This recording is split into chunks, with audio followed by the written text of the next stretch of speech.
I certainly thank all of you for coming in. I'm a person, I don't know about all of our panelists, but I've, over the course of years, adopted the philosophy of I speak to two people the same way I speak to 2,000, you know, and interestingly enough, small groups can get together and dialogue and sometimes develop strategies that are helpful for all of us.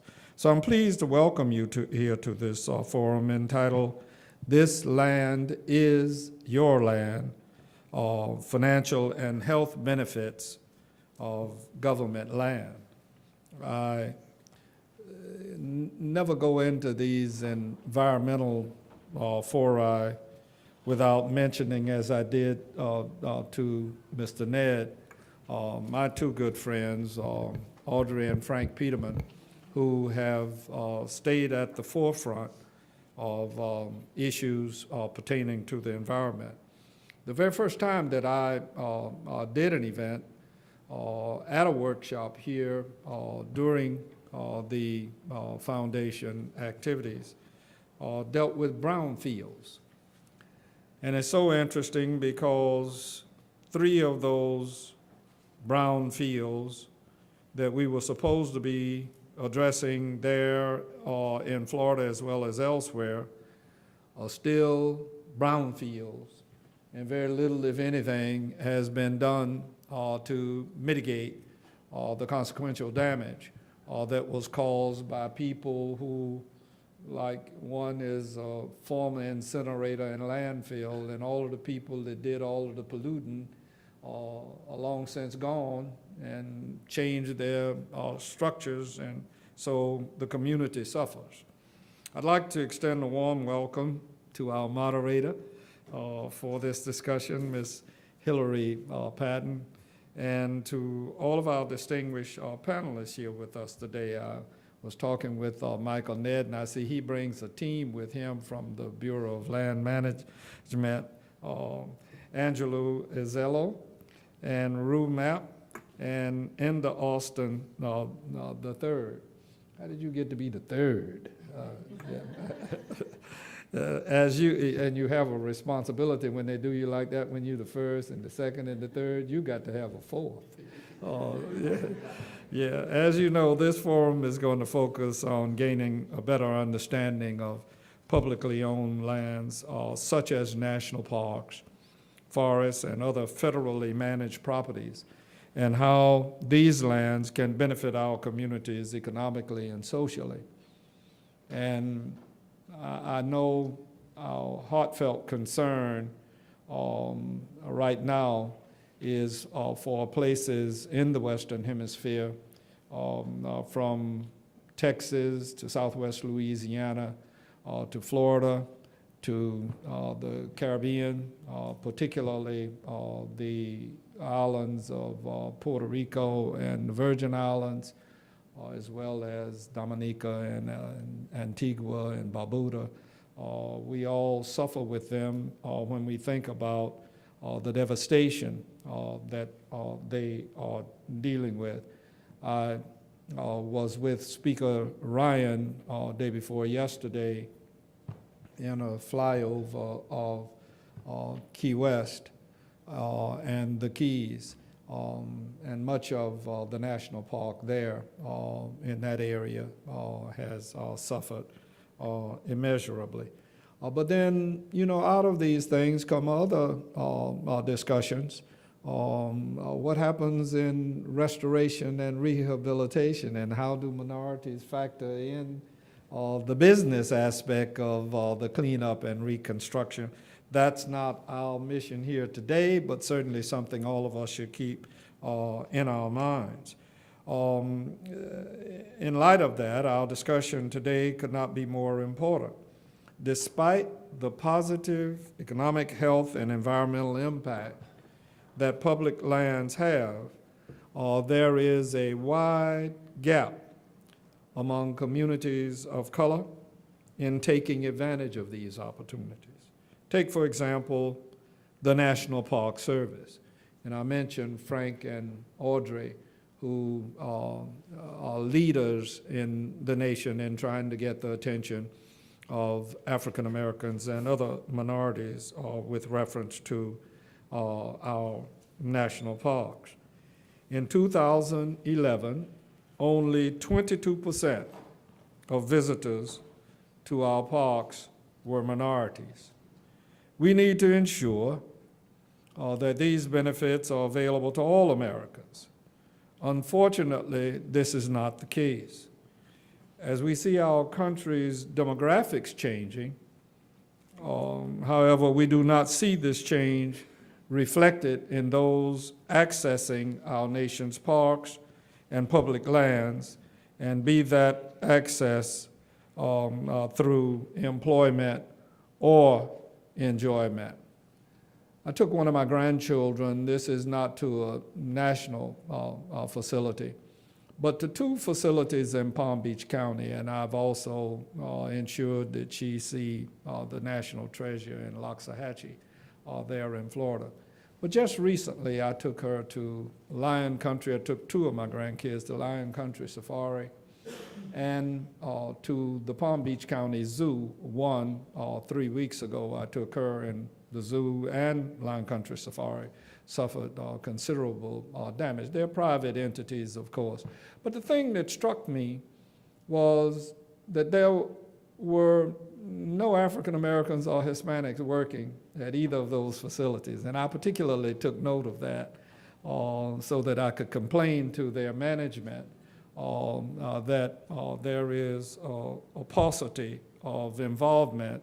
And then they wonder why people don't come to the facilities. They don't have good techniques for communicating with those of us in the minority communities. If we're to change this trend, we're going to have to inform our constituencies of the benefits public lands can have on our communities. Today's forum will provide us with an opportunity to provide ideas toward achieving these goals. I certainly thank all of you for being here. I do want to share just a moment of levity, and it may not be as funny to you all as it was to me on yesterday. I was speaking with my grandkid who was in the office. Her school was out a half day, and I called her the deputy office manager, and she's 7. So after the storm, apparently 2 things have happened at the office. Mold is setting in, and ants came from somewhere. Now, I didn't know that this child was paying that much attention to the word constituent. But she said to me, she said, "Papa, we got to do something about this mold."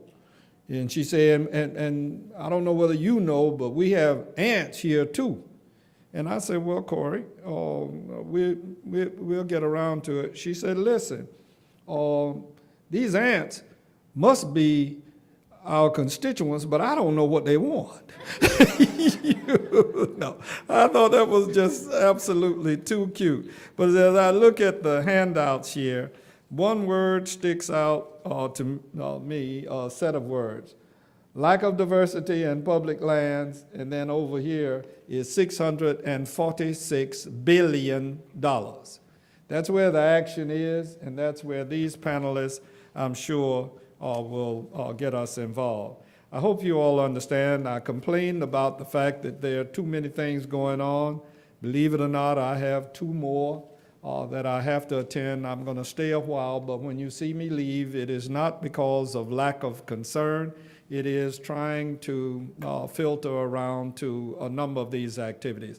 Thank you also very much for being here. And let's take this small group and others that come and spread the word as to how important it is that we involve our total communities in our public lands and in our national parks and our monuments around this nation. I'm very grateful to all of you. Ms. Patton?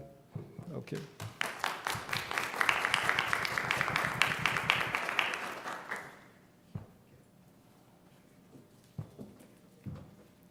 Good afternoon. I might say good morning every now and then. I'm still on Las Vegas time a little bit.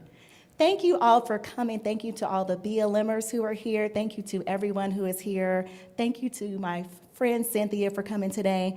And thank you to this panel. I am really appreciative to all of you to come. I want to say that he mentioned Frank and Audrey Peterman, and I have some big shoes to fill because this is something that they have been setting up for a few years, and so they have entrusted me today to come and present to you, and I am very excited for this opportunity.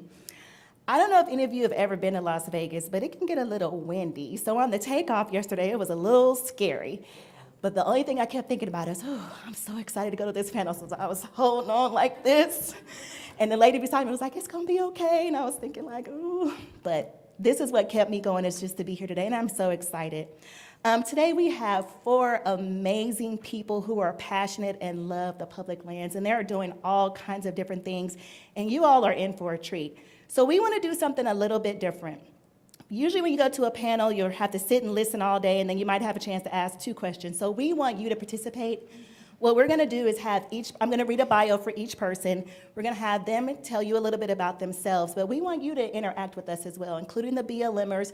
If you have something that you want to add, please feel free to add, but I'm going to pitch back and forth so that way we can have an open dialogue and just to get some real issues out there. So the first person I want to introduce to you today is the Acting Director of the Bureau of Land Management, Michael Ned. Prior to this appointment, he served as Assistant Director for the BLM's Energy, Minerals, and Management Directorate. In addition to these roles, Mike held numerous leadership positions within the BLM, including State Director, Associate State Director, and Deputy Chief Information Officer. Prior to joining BLM, Mike worked for the National Park Service and the state of South Carolina and several private organizations. And he also gave 8 years of active duty military service. As acting director, Mike oversees the nation's largest natural resources organization with responsibilities for more than 10% of the land in the United States and 1/3 of the country's minerals, and that's a lot, you guys. The BLM has nearly 10,000 employees and an annual budget of $1.3 billion. And that's a big deal because when I first came to BLM as an intern, the budget was around about that much. So that goes to show you how much we really need to have everybody pitch in. Next, we have Angelo Azaleo. Angelo's love for the environment stretches as far back to when she was a little girl who had the chance to escape the dense urban streets of New Jersey City, to summer in upstate New York. After a brief stint of practicing law, it was through her work as a legal specialist for the New Jersey State Agriculture and Development Committee that she embarked upon a career as an environmentalist. While at TPL, Angelo realized the disconnect between the land that was being preserved and the education of the people about that preservation, particularly as it related to our next generation. This was the impetus for the Greenies Youth Foundation. Under her leadership, the foundation has taken up the charge of providing environmental access to underserved children, young adults through its public school initiative, Youth Conservation Corps program, and the Urban Youth Corps. Greenies Youth Foundation provides hand-on environmental and wellness education programming to students K through 12, and access to paid internships and service crew opportunities to young adults. Greenies Youth Foundation provides its services throughout North America and West Africa. That is amazing. Next, we have Rue Mapp. Rue is the founder and CEO of Outdoor Afro, a social community reconnecting African Americans with natural spaces through outdoor recreational activities. She oversees a carefully selected and trained national volunteer leadership team, and she's still looking for leadership volunteers, of 65 men and women who represent 30 states around the US. Through Outdoor Afro, Rue shares opportunities to build a broader African American community and leadership in nature. In 2010, MAP was invited to the White House to participate in the America's Great Outdoors Conference and subsequently to help inform the launch of the First Lady's Let's Move initiative. And if you see the First Lady on those clips, that was where she launched her Let's Move initiative in Red Rock in Las Vegas. Rue's ongoing work has been recognized with numerous awards and distinctions, including twice listed on the Route 100 as one of the most influential African Americans in the country, the Outdoor Industry Inspiration Award, the National Wildlife Federation Communication Award, and was featured in the Family Circle magazine as one of America's 20 most influential moms. Go girl. Andrew Austin III is an anointed speaker, powerful prayer warrior, an intentional worshiper, and humble servant. Ender is a Levite to his heart, serving his entire life in any and every aspect of ministry where help is needed. He is a lifelong passion for the betterment of all people and has answered a call to serve his local community in clerical and civic capacities. This has led him to work with numerous causes, campaigns, and organizations. In 2004, he was honored to join the greatest fraternity in the world, Alpha Phi Alpha. What? Let me keep it moving. Ender is privileged to serve at the Bethesda Church of God in Christ as youth pastor under the leadership of Pastor Daryl and Sandra Harris. Ender's joy is his wife, Lenita, and they are the proud parents of Ender the Fourth and Ethan. So please give our panel a hand. So to start, I'm going to ask Director Ned and then followed by Angelo to just let us know a little bit about who you are and what you're doing.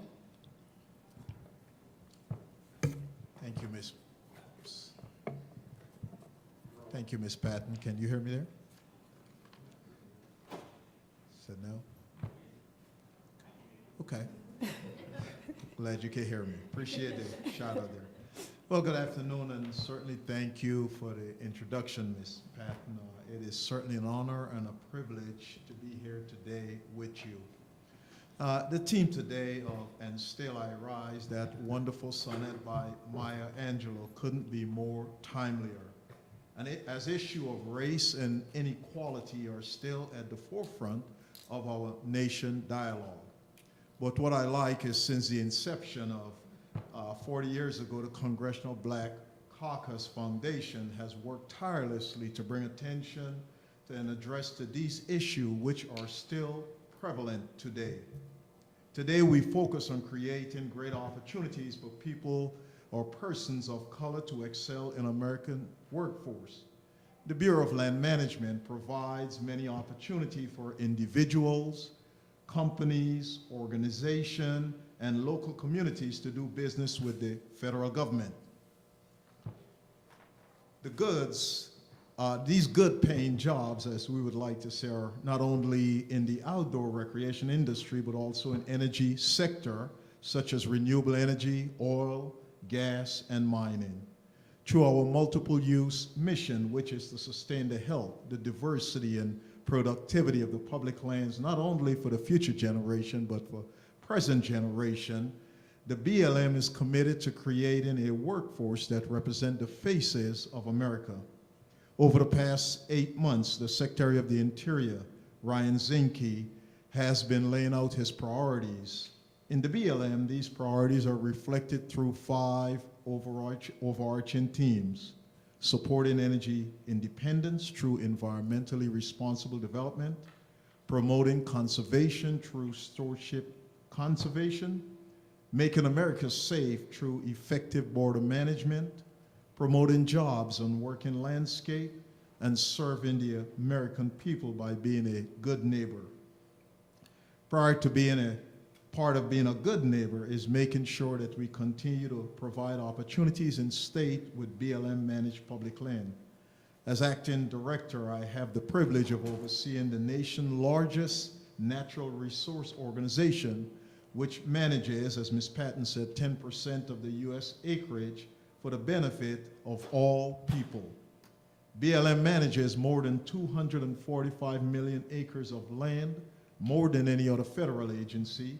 We also manage about 700 million acres of subsurface, below the earth, of course, mineral estate from east to west throughout the United States.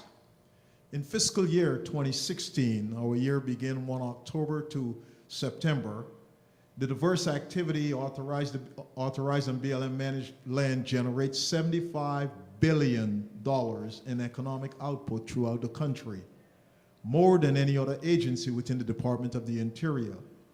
The economic activity supported 372,000 jobs and also contributed substantial revenue to the U.S. Treasury and state governments. Our operating budget is about $1.1 billion. Used to be around 1.3, but about 1.1 billion now. And annually, we return over $6 billion to the U.S. Treasury, So for every dollar that the BLM spends, it returns about 6 to the U.S. Treasury. This does not include close to the $3 billion that goes to state as part of their share for energy and related development on the U.S. public lands. Today, the BLM has nearly 10,000 employees that work in a variety of programs. Just want to talk a little about some of the programs we manage. For instance, oil and gas, renewable energy, minerals development contribute to the nation. And the BLM also manages cooperative agreements.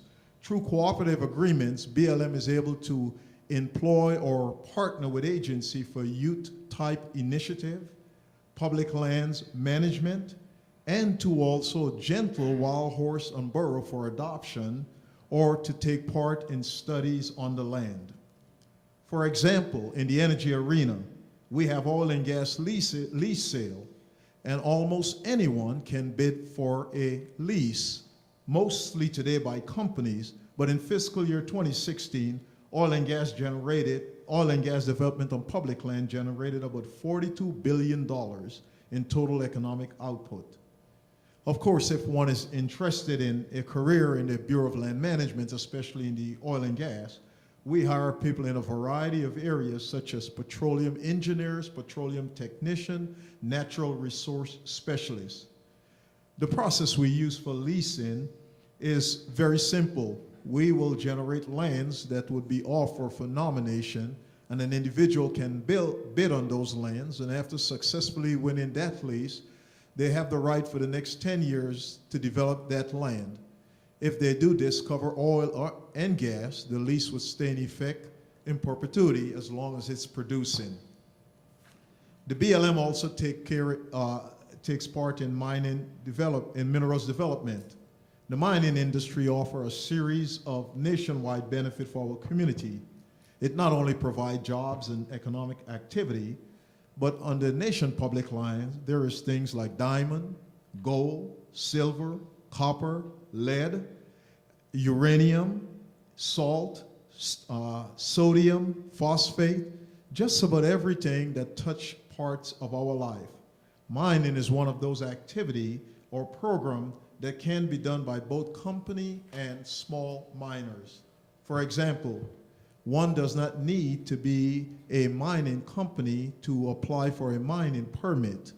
And if you have a mining permit, an individual can mine or can stake up to 5 acres on public land to engage in looking for various types of materials that may include gold and silver. Renewable energy is something we engage also, trying to harness the wind and the sun.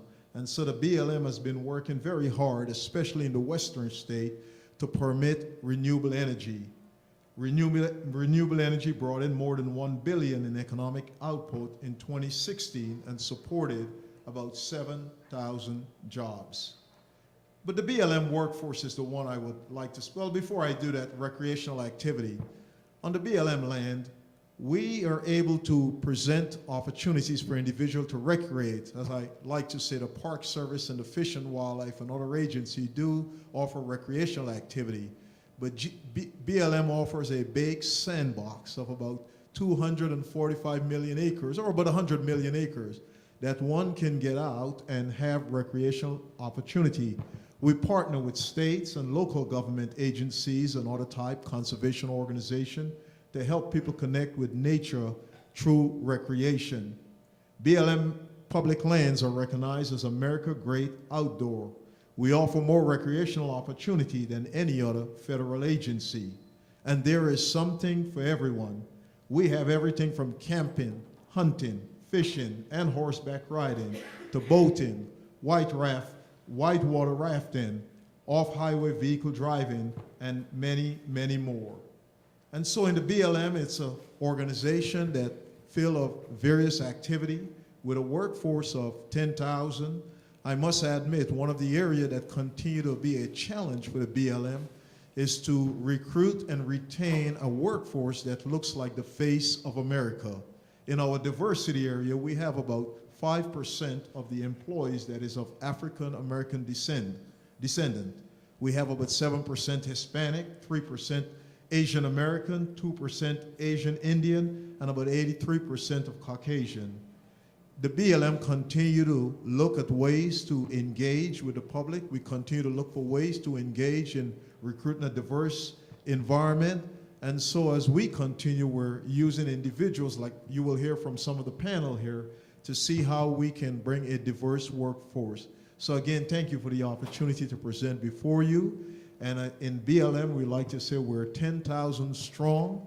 And so BLM is one of those organizations that present great opportunity. As I close today, I want to say we're at a crossroads. Certainly the BLM is. We're at the crossroad of economic, workforce, and other type of challenges. But indeed, I am continue to be reminded and embrace that spirit reflected in Maya Angelou poem of 40 years ago.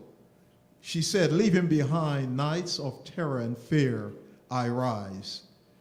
In today's daybreak, that wondrous clear, I rise, bringing the gift that my ancestor gave. I am the dream and the hope of the slave. I rise, I rise, I rise. Today, the BLM is here to rise with you." Thank you.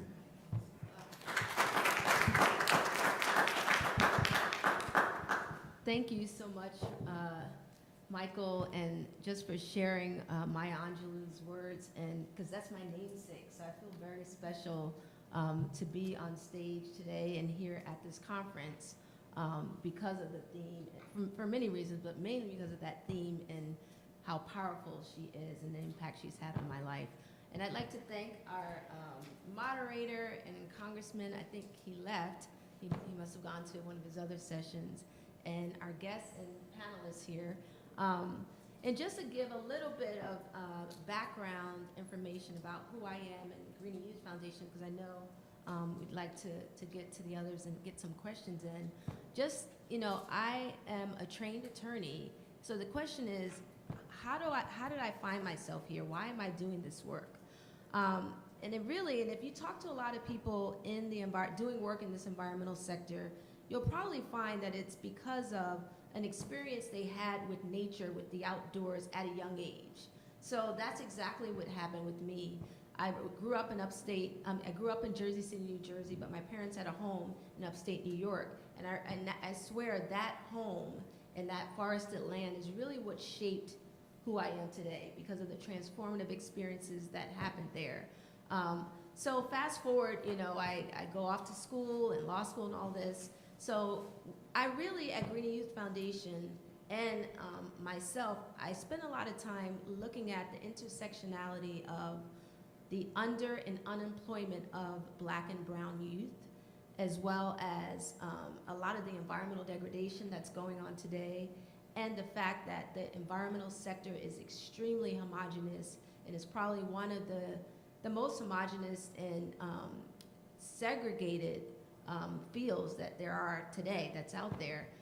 So those things really disturb me, and that was the impetus for Greenies Youth Foundation. So we have a lot of the things that we do are focused on exposing diverse, underrepresented youth and young adults to the outdoors. We do that by, as Hillary kind of shared in my bio, we have many programs at Greenies Youth Foundation. But the main thing that the overview is that I want to just emphasize and underscore the fact that there is hope. I mean, we understand that there's a major diversity issue as it relates to public lands, and it's $1 billion industry, and where a lot of us here at this table are really focused on making sure it's representative of the society in which we live, so there are Black and brown faces in this movement. But I sit up here very hopeful because in the work that I do on a daily basis, we annually put 800 young adults to working on public lands a year. So it's hard for me, and I know that there's so much more work to be done, but whether it's internships with Borough Land Management and National Park Service, Forest Service, Fish and Wildlife, NOAA, like the agencies go on, and then some private sector work with Patagonia and other NGOs.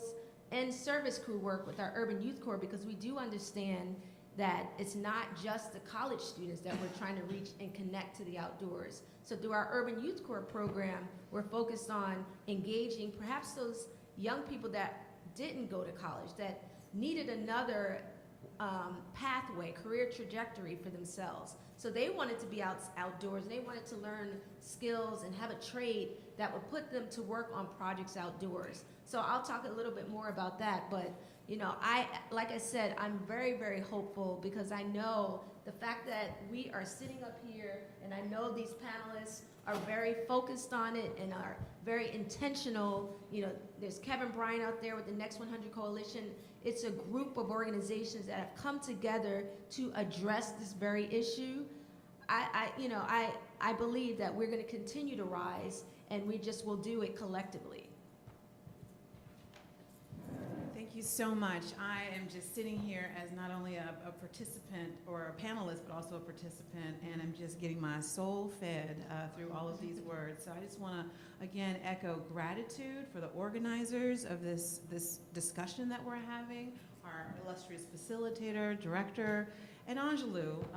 You and I have been on this journey together from the very beginning of Outdoor Afro. Outdoor Afro was just a blog, y'all. It was a blog. In 2009, I was a mid-career professional with 3 young children who was asked a question that I think everybody should be asked, and that is, if time and money were not an issue, what would you be doing with your life?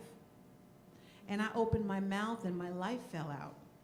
I said I'd probably start a website to reconnect African Americans to the outdoors. And everything that I had experienced growing up on that ranch in Northern California with my parents who came from the South and loved the land and loved community, and all the ways that they modeled for me a love of the outdoors, all the ways that I had participated as a Girl Scout, as an Outward Bound student, all the ways that I had taken my kids backpacking and continued to camp with them every year as a focal point in our vacation time, you know, all of those things mattered. And so when I started writing that blog, a magical thing happened. People from around the country, now mind you, in 2009, that was the beginning of social media. And so I had this tool that I could use from my kitchen table to talk about the outdoors and all the things I loved about the outdoors. And people started reflecting back to me something that surprised me. They said, me too. I love the outdoors, and here's how. That moment, I realized we had a visual representation problem. We were not telling and hearing the stories of African Americans in nature. We have always been a land-loving people. From our mother's gardens to our father's fishing poles, we think about people like Harriet Tubman. She was every bit a wilderness leader, bringing people into freedom in the cover of night without a GPS and all the expensive hiking gear that we think we need right now. Okay, so this visual representation gap let me know that this was all about reconnecting, not connecting. This was not about brand new. This is about telling our story, our unique ways that we connect in the outdoors, which may not be about hanging off the side of a cliff. It's not about introducing hardcore adrenaline into people who already live stressed lives, but it's about using nature as a platform for building community and finding healing. So the other thing that happened out of the work, beyond the social media conversation that we were having, was a desire for people to find one another, to connect in the outdoors. And that's when we started the Outdoor Afro Leadership Team. And using social media, I asked people if they wanted to be an Outdoor Afro leader, and about a baker's dozen said yes. And I trained them using a conference line, and they set out and started getting people connected to nature, informed by all the things that I was learning by being immersed in this new world of conservation and outdoor leadership. Again, I didn't even know this world existed before the age of 35, okay? And so I was able to pivot, you know, my professional background at Morgan Stanley as an analyst, my Berkeley education, and professional maturity into this field, and just have not looked back. So now Outdoor Afro Leadership has grown. We now have nearly 70 leaders, as you've heard before, and we are in 30 states, and we're connecting 25,000 people to outdoor experiences every year and growing. But we don't do this work alone. We do it through our partners. And one of the partners that emerged early in our work was the outdoor industry. And we've been hearing some numbers about what the industry, how it's measured. And it's actually grown. That 646 has actually grown to $887 billion and 7.6 million jobs. And as someone who is on the Outdoor Industry Association Board of Directors and attends the Outdoor Industry annual show, I don't see it looking like America. And the reality is that there's a lot of those brands, the REIs, Keen Shoes, Clean Canteen, and on and on and on, they're scratching their heads too. So I feel like we've got this amazing opportunity to do more matchmaking. And I'm thankful for the Next 100 Coalition with many of its members who are engaged with the outdoor industry, my colleague Angelou, so that we can begin to bridge those gaps of opportunity so that not only can we experience all the benefits and beauty of our parks and public lands, but also be able to benefit financially from those mid-career and up jobs. That are very, very much in demand of people who look like me and my fellow panelists. And so again, I want to just have us be thinking from an asset perspective when we think about communities of color in the outdoors. How are we already engaged with the outdoors? What existing talents do we have today that, like me, can pivot into a new industry? And really, these are not only great paying jobs, but they're jobs that really feed a lifestyle of outdoor engagement and deeply satisfying for so many. Wouldn't it be nice that more people who look like us could have access to those opportunities? So again, I want to thank, I'm happy to answer more questions, pointed questions about what we do and who our partners are and what our strategic goals are, but I'll pause right now to give more time for our panelists to conclude, and I look forward to hearing more from you, and I want to thank you all. I see some familiar faces out there, so I'm so thankful to be in this conversation with you all. Good afternoon, everyone. Certainly to Congressman Hastings, as well as our moderator on today, thanks so much for the invitation, and to the other panelists. I have a unique story. I'm from Memphis, Tennessee originally, so I grew up in the country. I say Memphis because that helps people understand about where I'm from, but really the country, outside of Millington, where the base is, in a little small town called Rosemark. And so as a little boy, I would walk outside, and when I walked outside my grandma's house, it was to the garden, and then after I hit her garden, then I would just be out in the middle of nowhere. I remember the first time I took my wife back to Memphis, us driving, and she said, like, for real, are we there yet? After we passed the third or fourth farm, and the third or fourth, just like a bunch of cows out in pasture somewhere. We moved to Las Vegas. Las Vegas, I mean, couldn't be more different than Memphis. A concrete jungle of sorts. And after a while, I began to really understand that there's still beauty even in that space. I was telling my fraternity brother who was here a little earlier about how my challenge was when I first moved to Las Vegas, that I complained so much about the fact that it wasn't Memphis. I complained so much about the fact that I didn't have the trees, I didn't have the fresh air, didn't have any of that. And one day I looked around and I saw all the beautiful mountains. And it made me really refocus about, hey, why am I complaining about what I don't have instead of really accepting what I do have? And that led me on a really interesting journey to finding beauty where I am. When I was in high school, we went to Camp Potosi, which is like a really great little retreat they have for mostly high school kids. My first time up there, I realized how big of a difference it makes to have a conversation in a different space.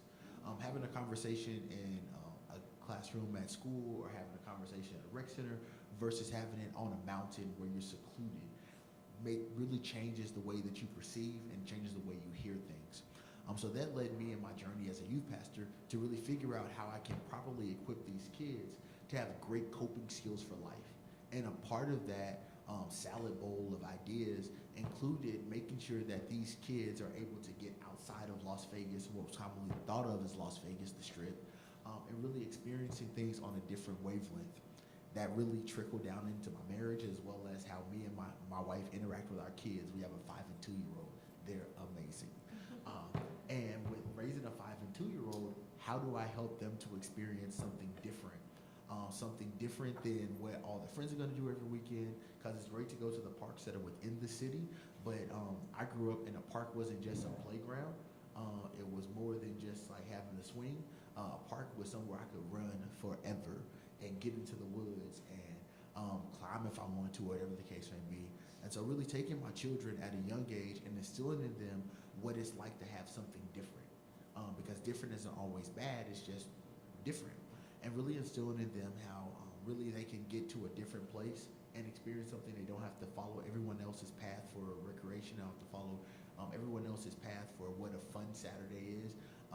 First time I took my kids to Red Rock, the following week, the teacher goes just when they were still in preschool, the teacher goes, "Oh, Dad, what happened last weekend?" I said, "Well, I don't know. We did this, we did that." Da, da, da. She's like, "Oh, what are they talking about? These black rocks?" I said, "Black rocks?"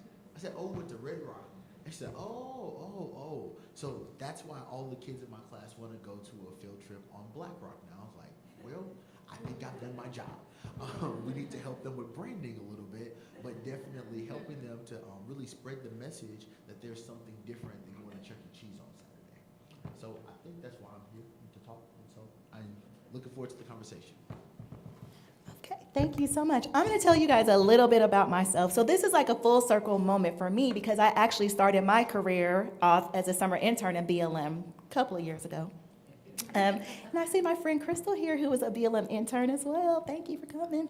So I started my career, I actually came to DC. I was going to Grambling State University, and I came to DC to do an internship at Ketchum Public Relations. And my friend was working as an intern at BLM, and so I knew how to do PowerPoint presentations, and the BLM director needed a PowerPoint, and nobody in the public affairs office knew how to do it at the time. So she was like, "You should come over to BLM." And I'm like, "I can't leave this internship," but I hated it. So she was like, "Well, just come over at lunch and meet my boss." So she introduced me to her boss and to a bunch of other people. And I was like, I think this is pretty cool. So I was like, I could come over here and make copies, or I could go over to BLM and make PowerPoint presentations. So left and went to BLM. So when I graduated from BLM the next semester, I came back. When I graduated from college, I came back to work at BLM, and I was going to Bowie State full-time, working at BLM full-time, and I was traveling full-time. So the first thing that they did, probably a couple of months in, is they sent me to Phoenix for about 3 months. And I've been to California, but I had never really been anywhere else in the West. So I went to Phoenix, and I went on a field trip that changed my life. When I graduated from Grambling, or when I was still at Grambling, my goal in life was to be the first female commissioner of the NBA. I was going to get a law degree, become a sports agent, and that's what I was going to do. So I was like, okay, I need a job. So I was going to go to BLM for 1 year. And I have an article in the Washington Post where I said I was going to be there for 1 year. And they sent me to Phoenix, and I went to what was, it wasn't designated at the time as a national monument, but it was the Grand Canyon Parashant. And we took our advisory council there, and I think there was maybe 15 of us, maybe not. And I stood there, and it's part of the Grand Canyon, but it's not a populated part. There was no roads. We were like 2 hours, just like if you're driving through grass or through the yard. And it was bumpy, and it was crazy, and people were getting car sick, and I was just fascinated. I hated being outside growing up. My mom calls me the house baby because I didn't play outside. I didn't want to be outside. I was in the house. I hate being dirty. And so I am one person who you probably would never expect to be outdoorsy per se. But as I stood there, something happened to me. And I looked out and I was like, oh my God, we are the only people here on this earth. And it was so, on the earth, in this space. And it was so beautiful. And I was thinking, oh my goodness, but what came over me is that if every person had the opportunity to experience this, not just see it, but to experience this, we wouldn't have the stress, we wouldn't have the crime. There will be a lot of things that will be different. But what I then realized is I'm the only one out here of us. There was no other person of color. And as I continued on in BLM, I stayed in Washington for about 5 years, and I detailed all over. I've been to Montana and Wyoming and Alaska a couple of times, everywhere, by myself. I learned how to read road signs, and I learned how to read airports, and not be afraid to do things by myself. But the thing that I realized, most places that I went, I was the only one. So you get used to, or maybe you don't get used to walking into some place and everybody's looking, and people don't look like you.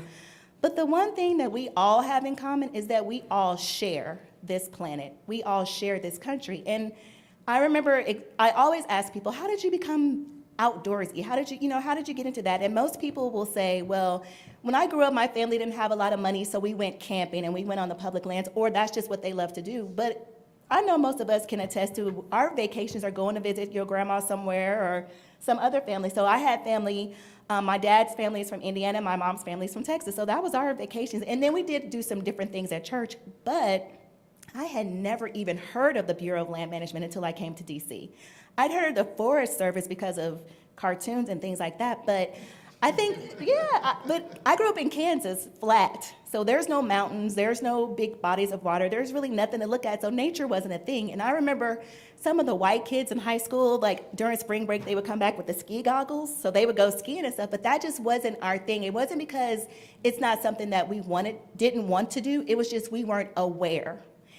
And I think now is a different time where we just have to stop not being aware of stuff. And the thing about it is, the thing that changed me the most and what made me not stay at BLM for a year but stay there for 15 years is because one of the things that I realized is we focus so much sometimes as communities of color on entertainment and so many other things, but one thing that is common to every person is we all need clean air, we all need clean water, and all of this belongs to all of us. So if you're from California or you're from DC, everything is ours.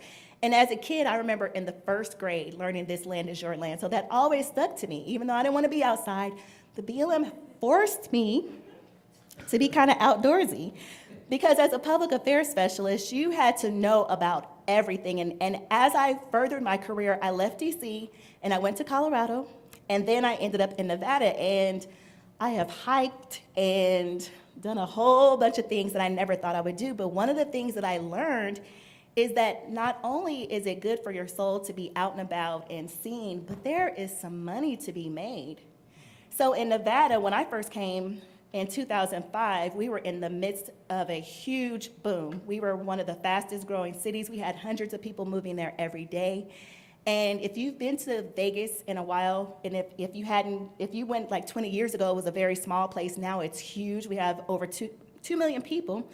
And what most people don't know, that Vegas is what it is. So the Vegas metropolitan area is what it is because of the Bureau of Land Management. What we do different there is we sell land, and there's other states that sell BLM land, but we sell land and the money stays back. So when I first came, it was in the midst of this craze. So houses were coming up everywhere, and BLM was selling land. So we would have 2 auctions a year, and each auction would net, I think the first one I went to was like $500 million. So if you've ever been to an auction and they're bidding in tens of millions of dollars like it's a dollar, that is like, and we would rent out huge auditoriums because people would come from all over just to see this exciting thing happening. And so the next sale was like $600 million. And I look around just like I do all the times, we're not buying the land. We're not buying the land. I go out and I see people who are, they're taking people out on OHV rides, they're taking people hiking. We're not permittees, we're not doing business like that. Since I've been there, I opened a new visitor center at Red Rock. We have the potential to open 2 other visitor centers. I don't think people of color are submitting bids for the architecture, submitting the construction contracts. And when I talk to people about this, they're, oh, we didn't know about that. And so that's what's unique about this panel. We want to make sure, and that's why we're set up like this, to go from the economics to the recreation aspect of it, because while green issues may not be that sexy to us, there's a trend going on right now where the environmental groups, they want people of color, but they're not really talking about our economics of it. They're talking about, well, we need more people of color, and a lot of times they come to us, because I left BLM in 2014 and I consult, and so I work with a lot of environmental groups, and a lot of times what they want, can you get Black people to come out and go to this thing because they want us in pictures? Or can you get some communities of color to come out because we need somebody to write a letter? And I try to tell people, you cannot get people to advocate for something that they haven't seen or touched. So one of the things that we are here to do today is make sure that all of you are aware, and everyone who may watch this on the online, it's know that there's some economic benefits, whether it's you getting a job or whether you getting a mining permit, whether you being an entrepreneur and saying, hey, I want to take some people out on a hike or camping or whatever, you can make that a job. So I want to start off by asking Mike the first question. Why do you think more people in the Black community, or just communities of color in general, don't do much business with the Bureau of Land Management? And what can those of us in this room do to help that? Thank you, Hillary. Clearly, I think it's a knowledge factor. Again, in the BLM, if one was to know that they too can compete for leases or they too can stake a claim, I believe they would be there. So I think it's the knowledge factor. What can we do about it? I think it's panel like these and group like these and spreading the word around to let people know this is your land too. You can be a part of the economic aspect of it. So I always say it's good to have fun, it's good to recreate, but get in the money, get in part of the money game. Okay. So, Angelo, will you tell us some of the specific opportunities that your organization has for youth and or even young adults in terms of jobs and things like that? Sure. So there's a whole internship program. So working with the National Park Service. In fact, our flagship program, the HBCUI program, Historically Black Colleges and Universities internship program, connects students from HBCUs to national park sites. So this program has been in existence for 6 years, and basically, and I think it's usually about 50 students per year. It's a 10-week internship program that ends in this culminating 4 days that's actually here in DC, where the students report out on what they've been experiencing. So the internship are in disciplines from, the sciences, even the arts, and, New Orleans Jazz, we had an intern that was actually a singer, and it just runs law, accounting, business. So that's one of the things that we're trying to get students to see, is that these natural resource management agencies, land management agencies, aren't just if you're interested in being a wildlife biologist. There's so many disciplines that the various agencies cover. And that's the first entrance into the field. So there are jobs that they could then accrue credits for it to become, entry-level candidates to work at these agencies. But as I said earlier, then we have our Urban Youth Corps program. And the reason I just realized that there were just so many students or young people that weren't going to college. They couldn't afford it. They, that wasn't just their path. So I realized that these young people also need these type of opportunities to work in the outdoors on conservation type projects in their community. So that's one of the things that, Urban Youth Corps, we did this in the city of Atlanta, in which we trained them, for 6 weeks. So they're learning everything from urban agriculture, conservation, light construction and so forth. And this is a youth corps. So I know you all are familiar with youth corps. So we actually we're 21 CSC Youth Corps. And we are putting these young people, we're certifying them in the end, and then we're putting them out to work on projects. So one of the projects that we had in Atlanta was them working on something called the Lindsay Street Project. So on the west side of Atlanta, there's been tremendous flooding. It's in a poverty-stricken area, all Black community, and nothing really has been done because of all the flooding and everything. Now that the city of Atlanta is doing a lot of development and so forth, this is the last area that has not been developed. So there's a lot of interest in these communities now. So one of the things that we have trained a crew from that community to do is to work with the Conservation Fund, who's a partner of ours, to build a park in this community, because they did not even have a park. So some of the young people now, we've trained and certified them to basically create, using green infrastructure as a remedy for stormwater management. So now the park, so they're learning all about this as they're building this park alongside these contractors. They're learning about how to protect their community, and now they all have interest in these different fields. So, and then one of the things is we expose them to these internships, but we also show, so when we were training the Urban Youth Corps members in agriculture, urban agriculture, we also thought that that was an area that we know that there's a lot of farms and there's a lot of farmers that are in need of help on their farms. But once we had this crew, so this is an organic process, because once they finished the training process, we realized that there weren't many jobs for them out there. So we create, so then the entrepreneurial aspect and component started being built into the program. Because they were like, well, we have all these skills, should we wait for somebody to hire us? Or should we create our own opportunities? So that's exactly what they started doing. So those are just kind of two examples of, how we're showing this demographic that there's money to be made. And let's not let it pass us by, like, during the dot-com era, and we look up and we're like, oh, what just happened? So we really need to expose all of our communities, not just the youth, but the adults as well, to these opportunities that exist. Awesome. I'm going to stay with you two for just a second because I think it's important for everyone to see. You have a nonprofit. That's a business still, even though it's not considered Absolutely. a for-profit. So how did you even come up with the concept, not of Greening Youth, but how did you even think that I want to do business with the government in this way? Right, so there's no way that I can sit up here and say that it's just me. I have an incredible team of people that we work with.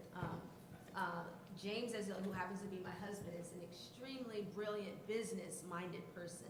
So, and then we have our VP of Operations, who is an engineer.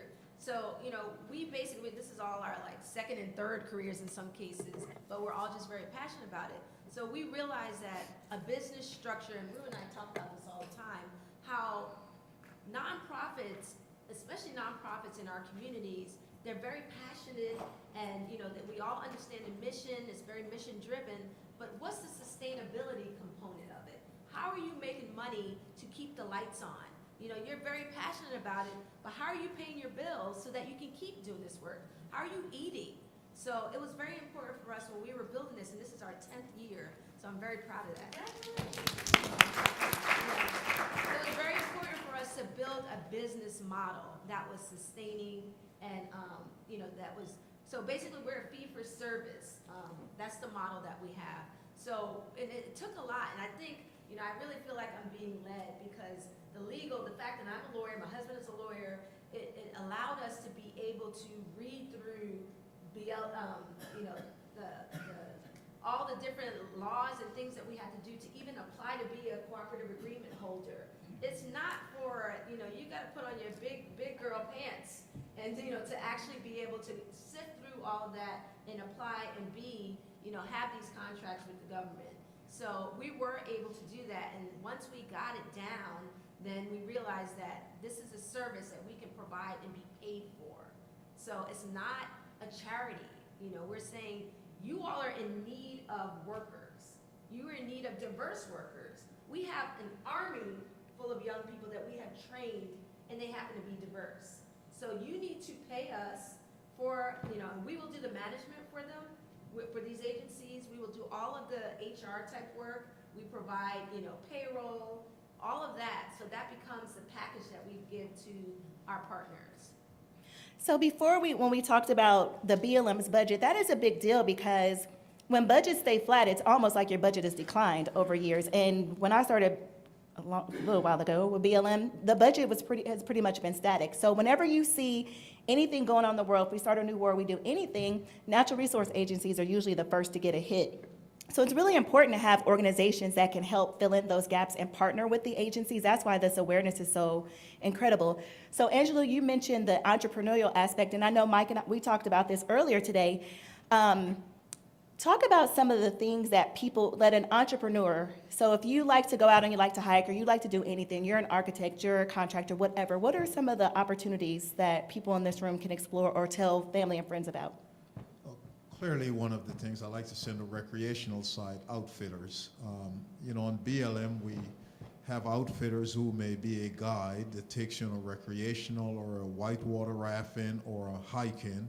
And those outfitters then are, individuals pay a fee to them. And that is something, what I like to say, if you have a passion for outdoor, you can be paid for that passion. So that is one. I still want to go back to the cooperative type agreements. We have wild horses and burro. There's about 83,000 of them on They're only the lands. $125 if you want one. And by the way, we will give you up to four. So each of you today, if you want, you don't even have to pay a fee. We will give you 4 of them free. So I just want you to know that. I'll take 4 baby burros. You could have 4, but nonetheless. And so in trying to find homes for them, we will enter into a cooperative agreement where one, meeting certain type of requirements, can then be through an agreement with the Bureau, gentle these animals and prepare them for adoption and adopt them out. So that is another area. We have individuals on the line, sometimes we're required to do surveys. It may be species survey, you know, looking at the different changes. And so we will enter into a cooperative agreement with that. We have individuals who are working to restore the land, to sort of fix the land after we may have used it for some type of commercial activity. And so in the Bureau, we spend a good significant amount of dollars through those agreements. So there are people, I don't know if anybody you who do yoga, there's people who do yoga guiding, there's all kind of things. And I think we just have to look at things as in terms of being a little bit more entrepreneurial. So I just want to ask by a show of hands, how many of you have actually hiked or camped or whatever on public lands? Awesome, awesome. Awesome. Okay, so I'm gonna throw it out to this gentleman right over here who just put his glasses on. Everybody, this is Ken. He is from this is a group thing. He's from Las Vegas. It's significant for him to be here because he is the president of the Urban Chamber of Commerce. And when we're talking about the economics, it's good to have people like that. So thank you for your support, friend. So I'm gonna throw it to you. Where have you been on the public lands and what was your experience? For me, it was actually Estes Park in Colorado, and ironically, it was for survival school affiliated with the Air Force. Okay, Unique experience, but it was a good one. okay. Are there any entrepreneurs in the room? Okay, I'm gonna go to the gentleman back here in the suit. What do you do? Okay, so that's one of the things that we talked about. The Bureau of Land Management leases land for people to put up renewable energy projects and different things like that. Have you done any work with the federal government? Okay, so hopefully this gentleman right here will be able to talk to you. So that's another thing. There's so many different types of things. If you have a renewable energy business, I learned something today. I didn't know that you didn't have to own a mining company, so I might be trying to get me a claim pretty soon. Construction, like I said, if you see a visitor center anywhere, somebody had to build that, somebody had to design it. So I want to jump to Rue real quick. On social media, we're seeing more and more of us traveling outside of the country. And I have to say I'm guilty because whenever I go somewhere with my friends, we're usually going out of the country, or my husband and I had never one time ever in all the years I worked for BLM thought, I'm gonna go to Yosemite or go wherever. When I finally went to Yosemite, I was like, what have I been waiting on my whole life? So why do you think that we don't necessarily look to the public lands, or what can we do to start bringing some of those experiences that people are going other places for back to this country? Yeah, I'm glad you brought up social media because, you know, we've been very deliberate about helping to shift the visual representation of who gets outside using social media. And now it's like wildfire. Now people have harnessed their own stories, their own experiences. We're not looking at the backpacker magazines of the world to tell our stories. And so that, to me, is so inspiring. And what that does is it not only does has a FOMO effect, fear of missing out, but it also inspires and embeds an invitation. And so I want to encourage all of you here in this room now to continue to tell your stories about what you love about the outdoors, because we're now, and you're in PR, so you understand that people are not listening to big corporations in the way that we used to. We're not looking at looking to big government to tell us what to do. We want to hear from our friends. We want to hear from the people that we trust. And so I think that's been the beauty of social media, is that we're not only harnessing and telling our own stories, but we're actually creating the most authentic representation that inspires people to action. And I mean, you know, as someone who has an art history background, a very compelling way to tell a story is through images. Mm-hmm. And it transcends literacy, transcends, you know, all the different other kinds of barriers. And I think social media is the medium of our time to change the conversation and the participation. And that's what, I'm sorry, go ahead. I just want to jump in real quick to just piggyback that. I think we mentioned Audrey and Frank Peterman. Mm-hmm. I think in a large part, it comes from lack of awareness, you know, not knowing about the national parks. And, you know, as you said, like, you never thought of going to Yosemite, you know, so I just have to share Audrey and Frank's book, Legacy on the Land, now, because that book really opened up a lot of people's eyes for people of color, like, oh, I can go there. And you can literally read about what their experience was at these different parks. So I think sometimes it just needs a friend, as you said, saying, go check out that park, it's okay, right? So, Ender, I'm going to pitch to you. I know you're in the midst of growing your youth program, and so we're talking about the economics. How are you able to incorporate the public lands into growing your youth program? Right. So it allows us to really do things on a different level. What we want to make sure, a lot of parents, when they come to church, they're looking for their kids to have something to do. That's like number two, a lot of times, on what's going on in a parent's mind when they come to a church. And so when we present them a program, we want to make sure that that program really is holistic. And by providing a youth ministry that's going to say, hey, we're not just going to sit your kids in the back and feed them pizza. We're also going to go to Red Rock during our youth month. Or one thing that we did that was amazing in my eyes, the first year we had a bunch of kids go to college. They came back for the summer, and we had a couple of the ladies of the church took them to Mount Charleston for a retreat, just as a way to clear their head. So when it comes to the money, that's the challenging part for us a lot of times, because we're a church and we ain't got a lot of it. And so we've been able to partner with really great organizations to help us to offset the cost that it takes to get kids places. And it's not so much that we're dealing with kids who are poor, it's just that parents have other bills. They're playing football, they're cheerleaders, they have student council, et cetera, et cetera.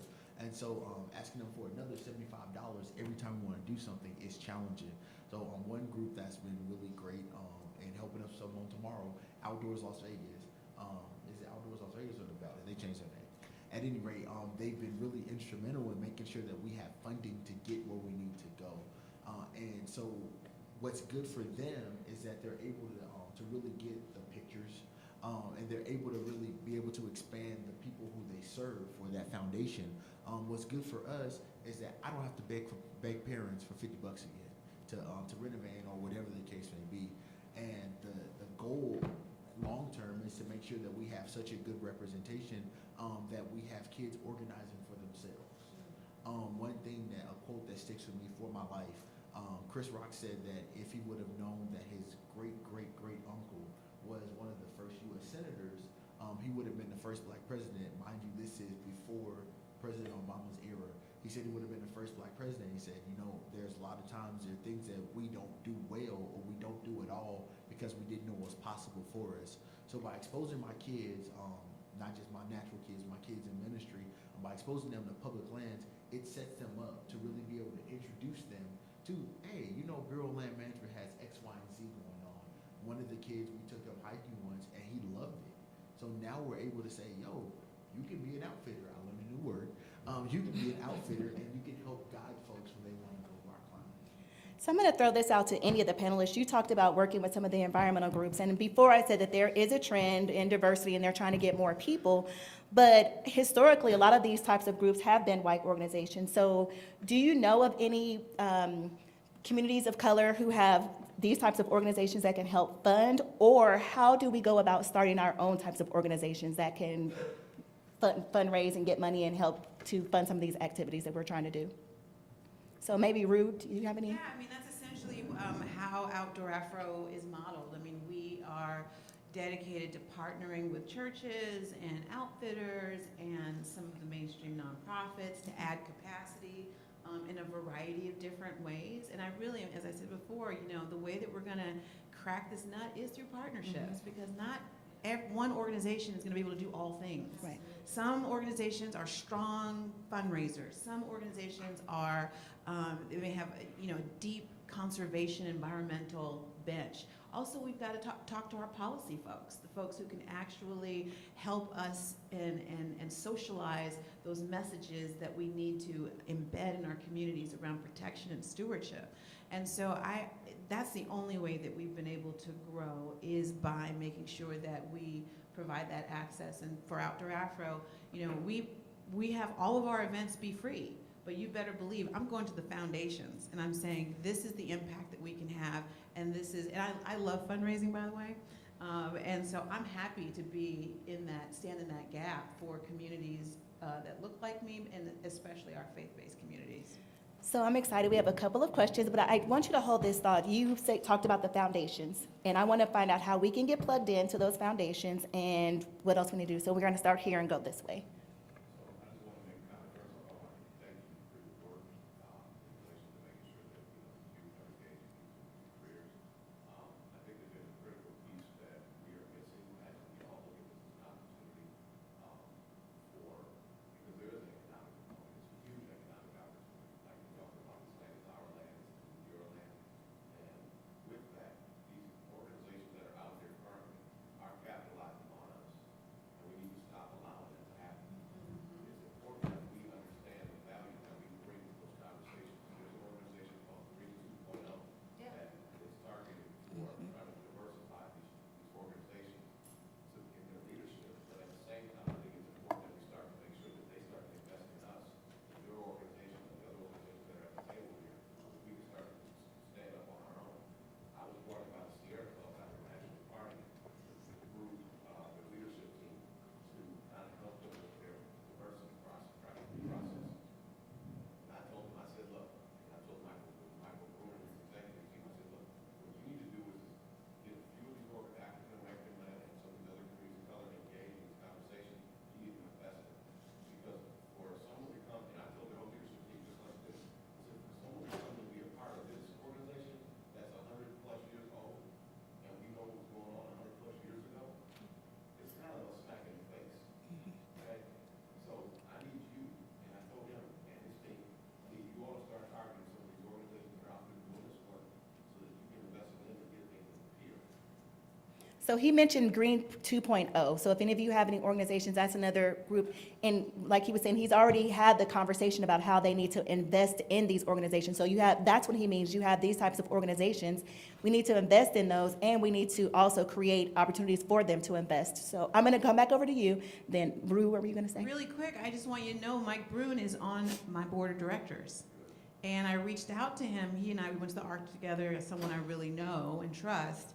But I was really specific. I said, it's not that I want a name brand on this board. I want you to share power.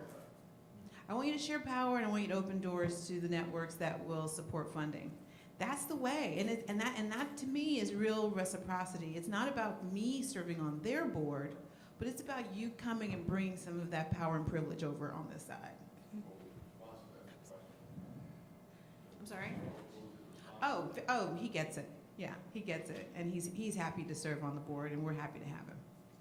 So what suggestions Just would you joined have for maybe a any, month ago. what suggestions do you have for groups in here who may want to reach out to 2.0? I mean,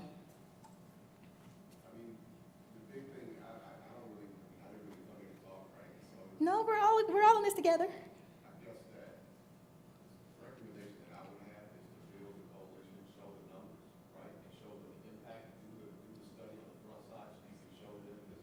The Sierra Club is as we know, traditionally a white organization, and their funders fund specific types of things, so it's kind of like they have these designated funds that go towards this or that, or this or that.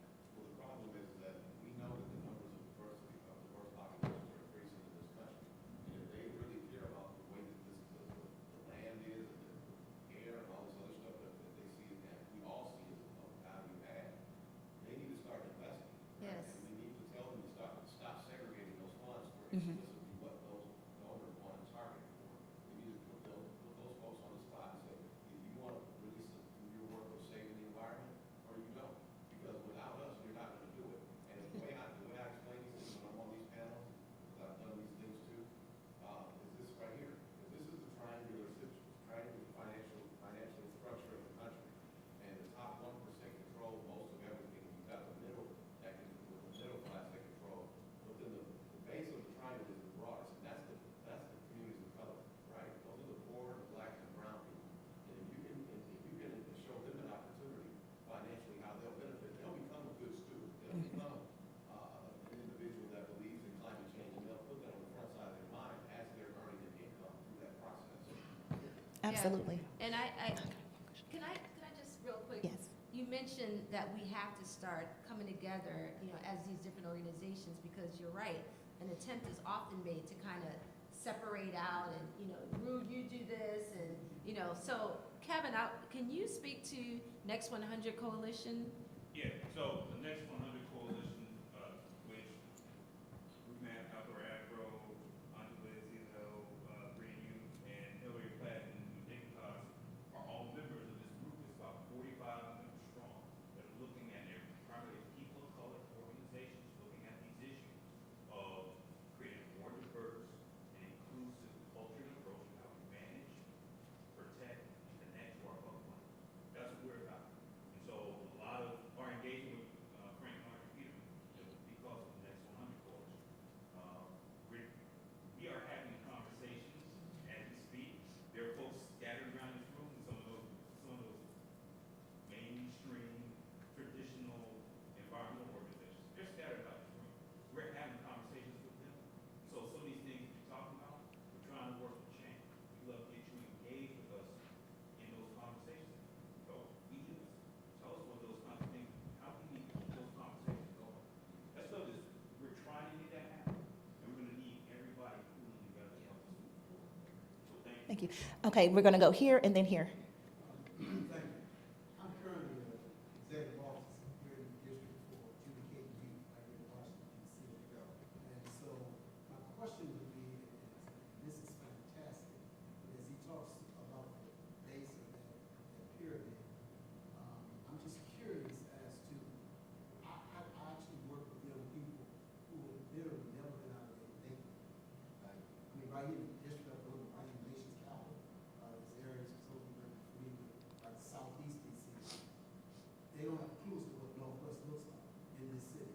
So what my question would be is that, and the agency that I work with is a $100 million agency. What kinds of incentives, how can you make that sexy to be able to transition young people from inner city, the culture and values? Well, I'm going to pitch to these two ladies. No, I'm just asking. Okay. Just asking the question.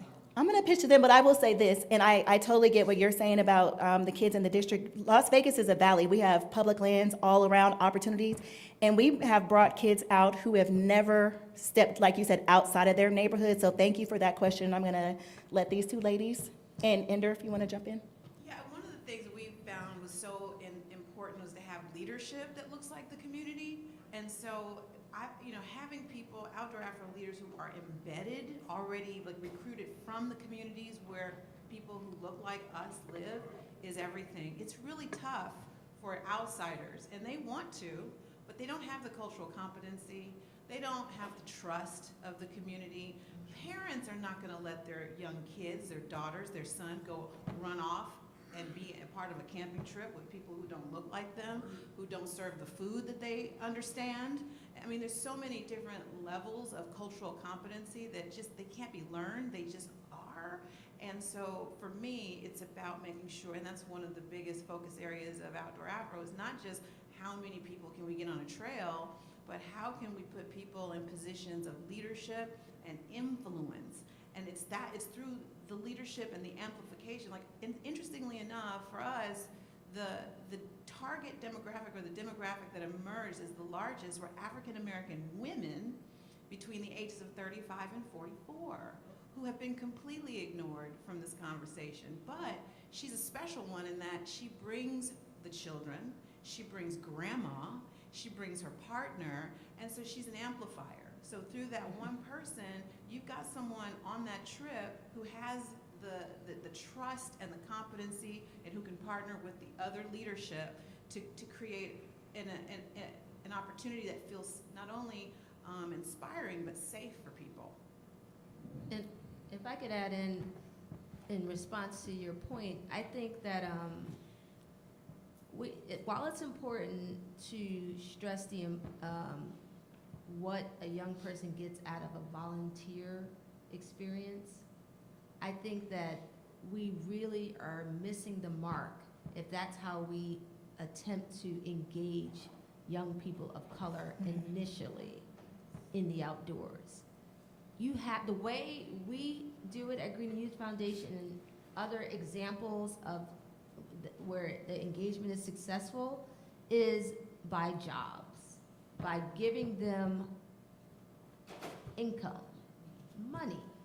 You know, so, and in a perfect world, I would love that we can say, you know, like, just because of out of the goodness of your heart, I want you to experience this beauty in this natural environment, what have you, but there are a lot of issues that our young people are dealing with on a daily basis. So the way that we have been able to get teenagers' attention is by paying them for training. So they are actually paid for the training that we provide, $10 an hour. You know, and a lot of people, these different NGOs, and even some of our funders are like, why do we have to pay them for the training? You know, that doesn't make sense to us. But, you know, it makes all the sense in the world to us, because we know that in order for them to stop being engaged with whatever they're doing that may not even be positive, or they may not even be wanting to do it, but they need to make money, we're competing with that. So we have to pay them. And upon paying them, then that takes away that feeling of, I need to make sure that my fundamental needs are met. So now all of a sudden they can see the nature. They can see the beauty of the outdoors and everything that you wanted to expose them to. And then you start introducing volunteerism, stewardship, and talking to them about giving back. But it's a process, and you really, if you don't start it that way, then you've missed it. I definitely want to invite you to connect with these ladies. One of the things I will say too, you know, you talked about the volunteer thing. I think one of the things that we're all working toward is creating outdoor experiences that are customized to us, because a lot of times you'll have groups that they want to start you off from 0 to nothing. I mean, to 60. Like, they want to take you on a 5-mile hike. So I'm just going to give you some example. I'm working with a group, and we're going to take some people out to Red Rock, and, you know, I'm working with the agency, and I saw it in the airport, and they were like, we're going to do a 2 to 3 mile hike. And I was like, you cannot take people from not doing anything outside to a 2 or 3 mile hike the first time. So you got to start baby steps. I remember the first time I hiked, I think I tripped over every single rock there was and was like, leave me for dead. I was so, you know, and then too, we have to look at the fear factor, because a lot of times people are afraid of being outside. I take my mother-in-law when she comes to Vegas, and there's this 13-mile loop that you can do in the car, and she loves it. But I took her out there one time and it started getting dark, and she went crazy. She thought monsters were going to come from out of every, you know, and that's the reality of it. A lot of times we're afraid of what's out there. And then I think historically, a lot of times when we talk about the outdoors, communities of color, especially Black people, we think of the woods, and we think about all this frightening things that have happened to us out there. So I think all of us out here, if you have been out somewhere and you think it's amazing, start your little hike club, or, you know, there's groups that go out there, the mothers who hike or whatever, but just get out there and take a few other people. And like Mike said, turn your passion into dollars. But we have to create things that look like us. Like you said, take the food we like and all those types of things. Yes. I want to follow up. Angelou. I wanted to follow up on Pat. Once you've trained the young people, are they now in a position to also be paid? For example, you could pay them to be tutors or to learn math, and they turn around and tutor their peers or younger. So on the same lines, is part of your model that once they've been trained, they turn around and they're peer guides or tour guides for younger people? The second follow-up question to that is, I'm hoping we can bring a model like that to Nevada. What Outdoor Afro is there. But we're going to help to get the word out more about that. Yeah, so, yes. So to respond to your question, after we usually, because we can train and train and train and train, but, you know, we have to have a job at some point. So that was a conundrum that we had for a while. We were providing all this training and finding different projects for them to do, but ideally, what we like to do is close the loop. So identify the jobs first. Get the employers engaged and involved with the customized training of these young people. And then they're involved with the training process. We take them, and we've done this with the tree care industry. If you guys have one of the handouts, we talk about it there. And it's a intensive tree care training program in which after the 6 weeks of training, they're certified in 4 different areas like groundwork, operations, stump grinding, tree climbing, all of that. But the beauty of the program is that the employers are involved. So at the end of, I mean, it's not just those certifications, but it's cultural awareness, professional development, financial literacy, so the soft skills as well. So we're giving them the tools that they need to succeed in this particular field. And then at the end of the training program, we have a career fair. So during that training process, we're also training them, how do you conduct an interview? What do you wear? What's business? We have a whole thing that we do on business casual and corporate, you know, like what your suits need to look like. For the sisters, you can't move something dresses to go to an interview, you know. So all of that kind of stuff is discussed. And then they have these interviews during the career fair. And this is the second term. This is our second cohort. Right after they finish with the training program, they're hired on the spot. It's happened to 40 students so far. I think I misunderstood your question. Yes, we can get this model here. We have somebody who can help us, but we need to show up. I have a bunch of groups that I work with, but the problem is not usually getting the money even, it's getting us to show up. And I'm so sorry, I missed you over here, so please forgive me. Okay, awesome.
My 14-year-old comes home and teaches me something that I don't know, I'm going right to find out where he learned it.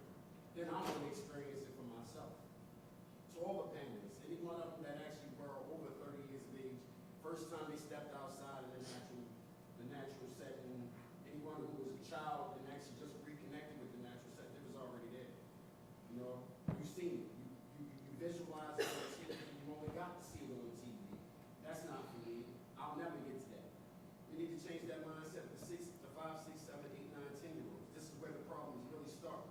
The TV has already confused them to what they are, what they can do, and what they can't do. We as the adults have the ability to take our children literally on vacation.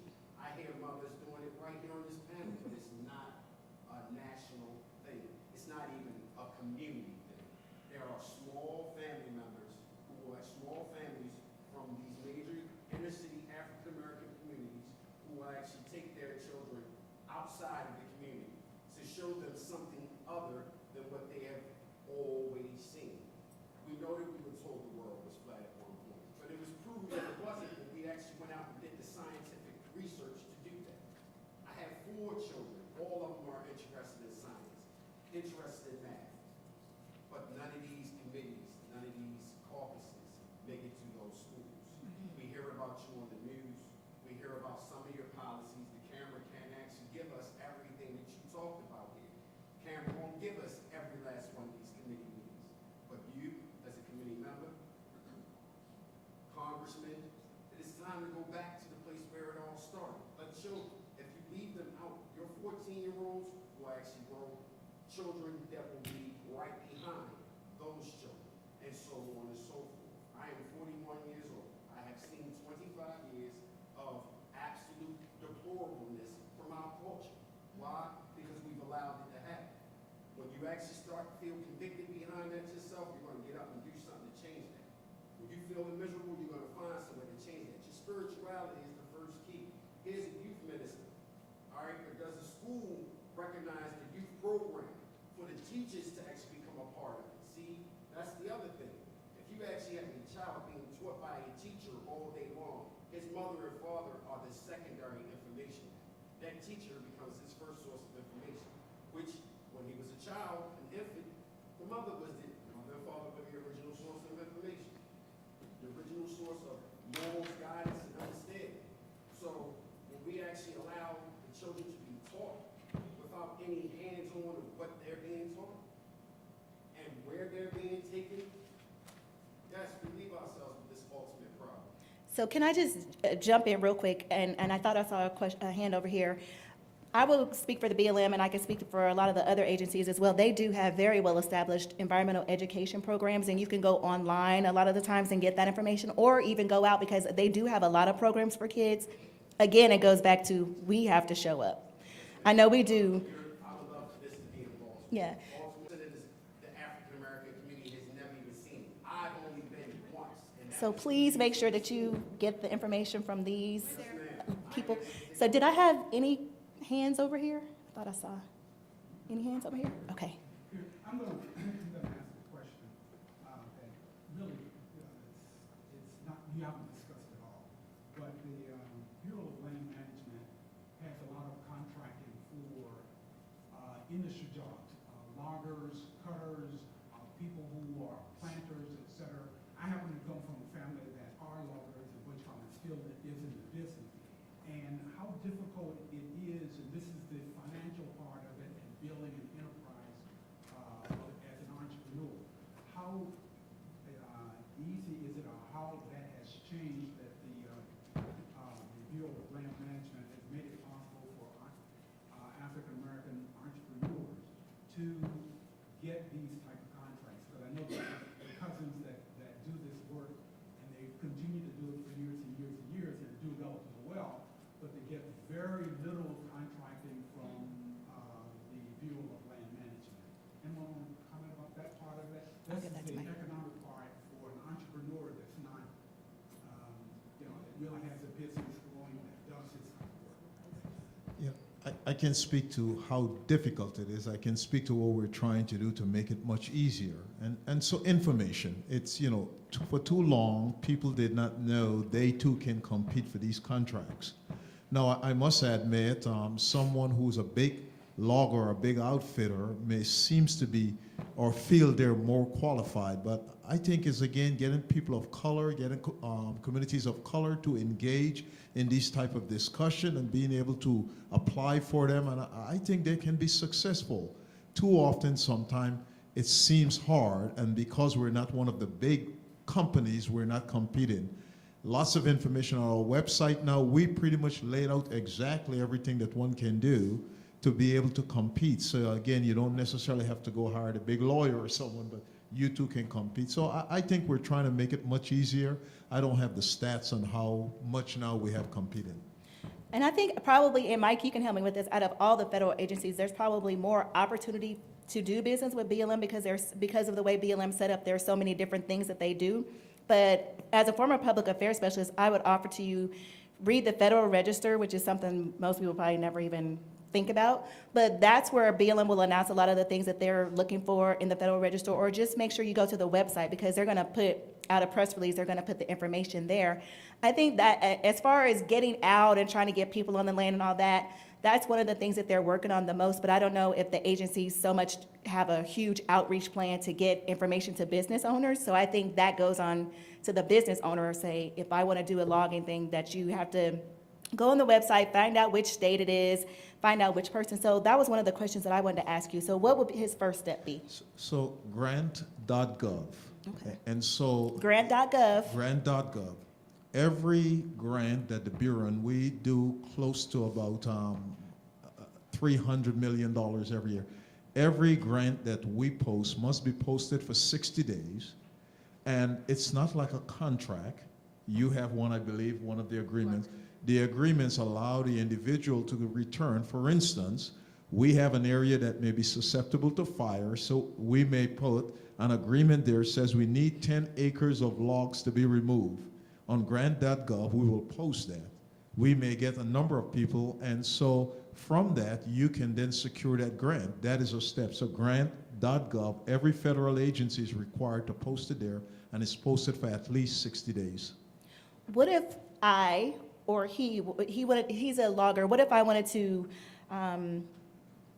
tell me, you talked a little bit about the mining process. So there's mining, there's all these different things, but what if I did want to start my own little mining situation? What would I do?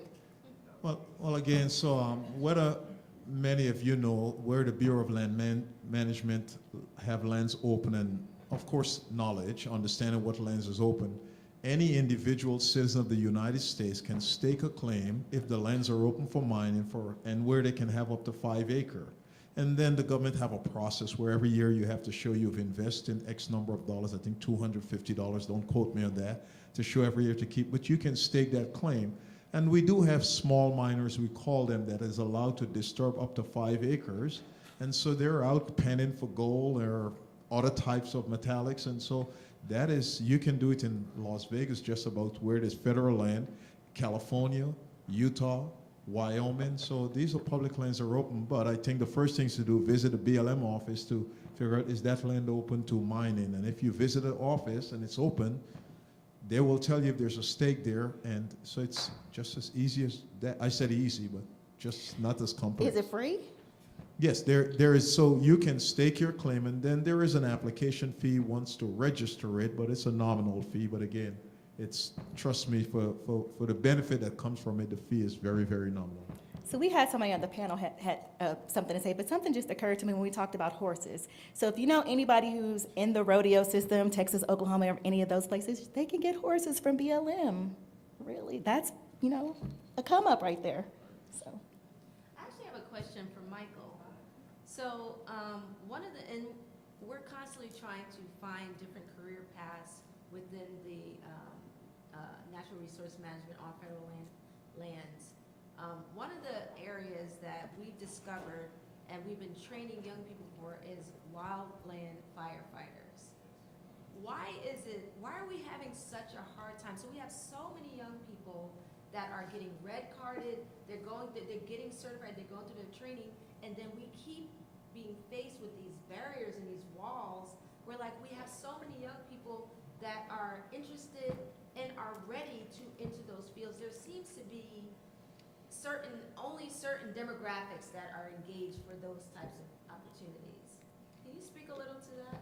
Well, again, building an organization that looks like the face of America, and I can't speak exactly some of the hindrance you may have faced, but we are reaching out and recruiting for our wildland firefighters. I was out early in May, out at Quantico, training with, Prince William Forest, training with some of our Rubicon who we partnership with.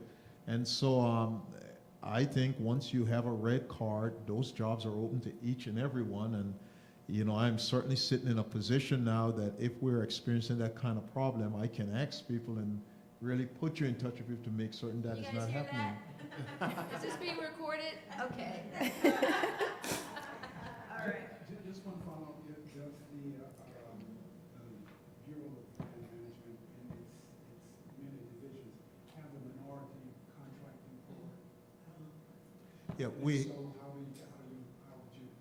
would an individual contact that person? Yes, and so I don't have that number directly for you, but yes, we do have a what we call a small business section that deals with minority contract, and so we can certainly put you in touch. If you give me your card, I personally will mail you that information and be glad to do, or I can give you my card and you can email me and we'll make certain that happens.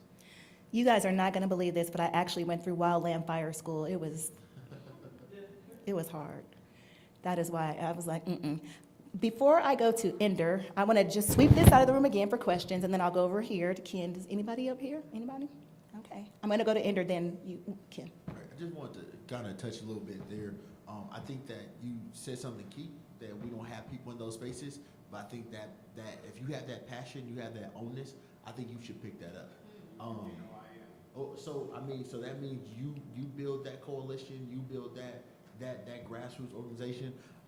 Like for the next event that I'm doing in nature, I just called up with my homeboys. I was like, look, man, I need somebody to drive a van for me. Can you do that? Cool. Look, I need somebody. I went to actually a small black business because I wanted food. So Taste My Love, called Taste My Love. Can you get us food? And really making sure that then explaining to the owner, James, this is what's going on, this is what this looks like, and really changing the way he looks at the way he does his business model. But I think that we have to take that village mentality when it comes to this type of information. When I go to the schools, and I do a lot of that, it's part of my job as a youth pastor. When I go to schools, I know the principals. I'm the guy that breaks up fights on the side of the road because I'm like, look, I'm gonna stop this fight because I don't want Metro to come. That's police department. I don't want Metro to come and break up this fight. Then when you talk to those kids, talk to them about life and really building that community. That's why it's easier for me a lot of times to get kids to do stuff.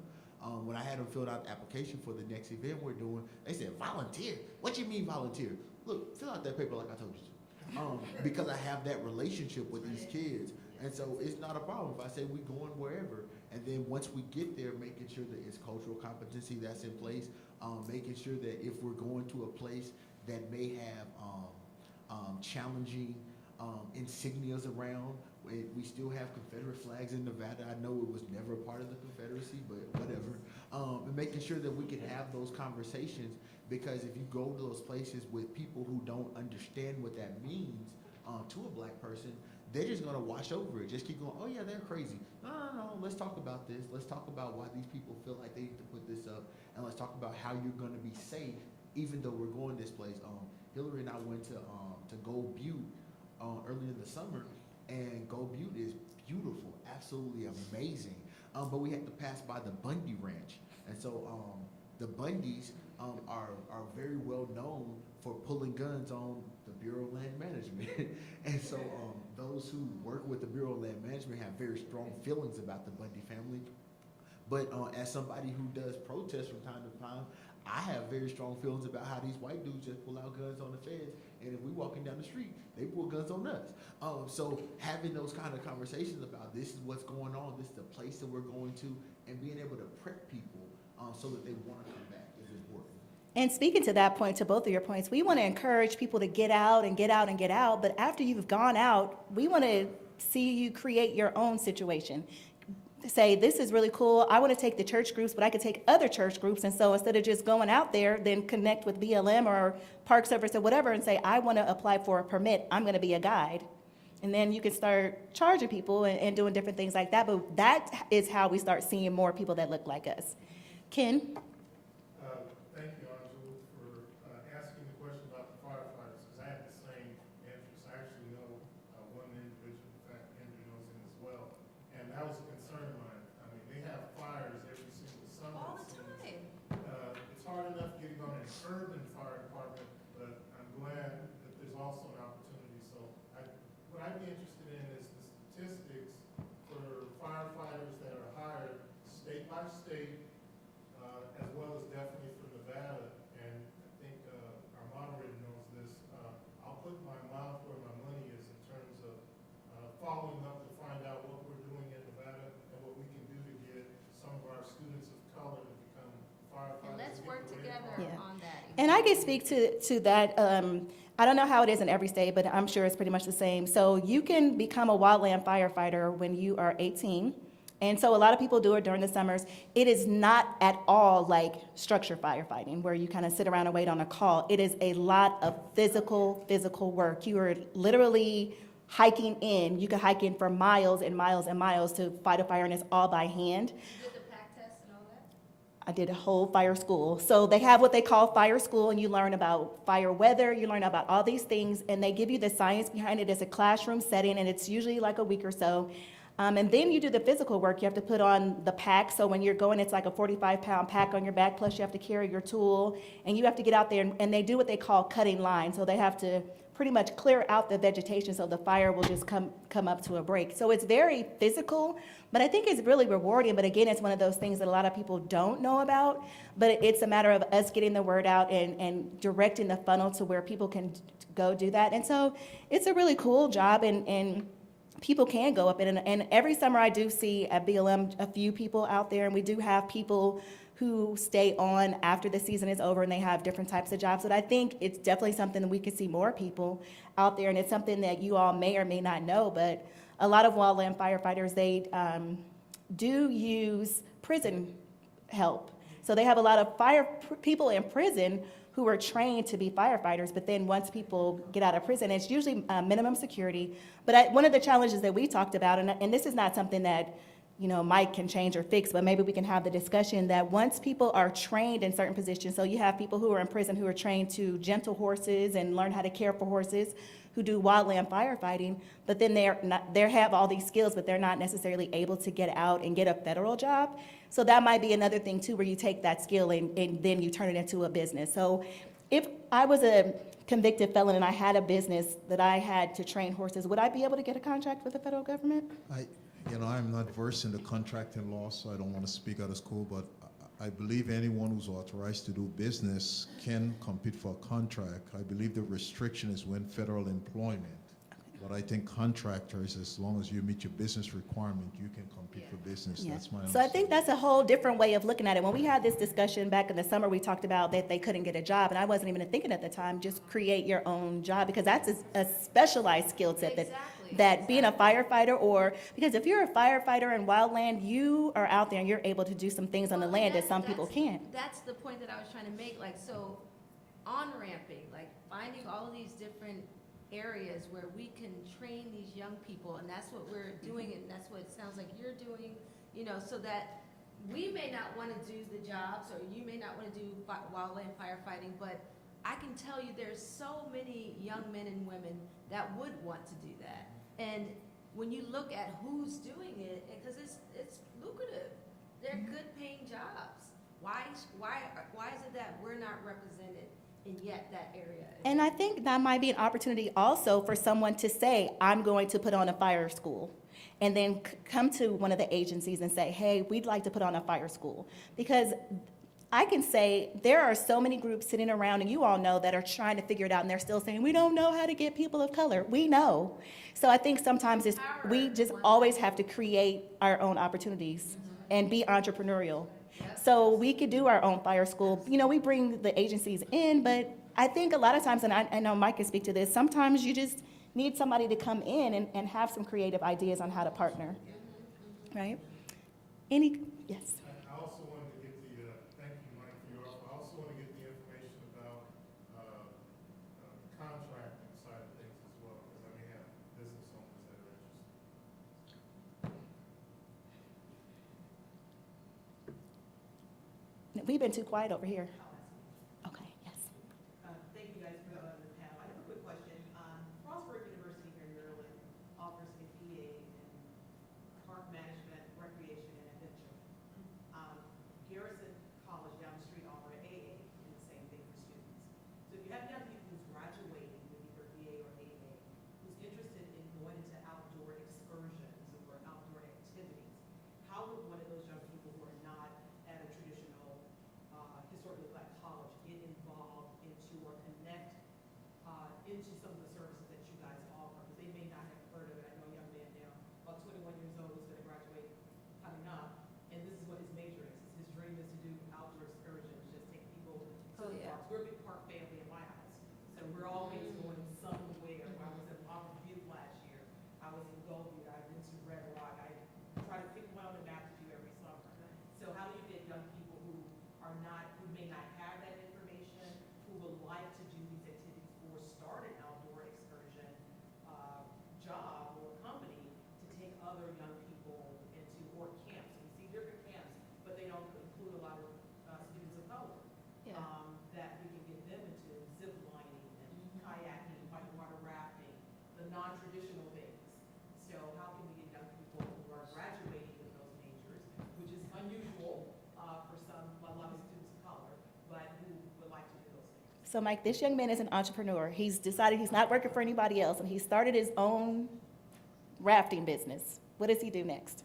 So again, the good thing about BLM, we help to provide the resources. I'm going to punt to my panelists who might be better at how one starts a business. I am not in the business of His business is starting already it. started. He just Right. wants to get a permit. So, well, again, if it's in Colorado, one of them, he would work with that specific BLM office, if it's BLM, to grant his permit, or Forest Service, or whomever it may be.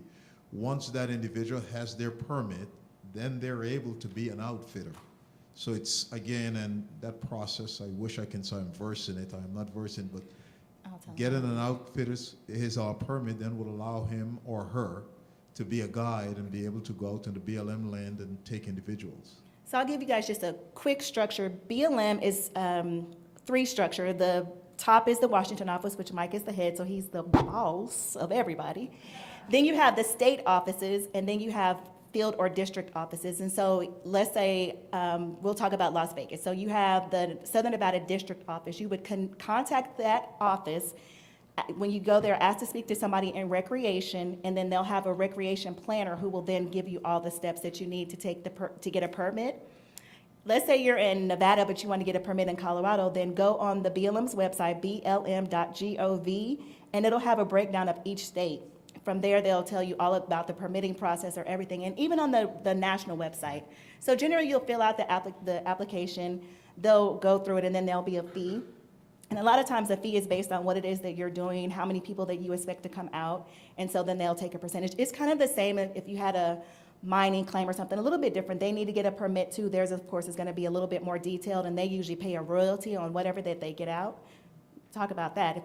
Get you a mining company going and get you some royalties. Not just like, but there are so many different things. But usually it starts, the word you're gonna hit the most of the time is permit, which is just basically like a lease or you're renting to use. So that is gonna be one of the easiest things to do. Get a recreation permit and go out there and just do some different things. Yeah.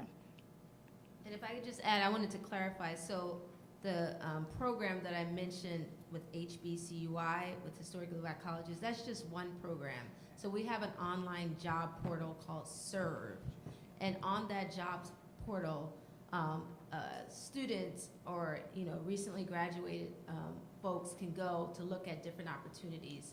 And the opportunities there run across the gamut for all the federal land management agencies that we're contracted with.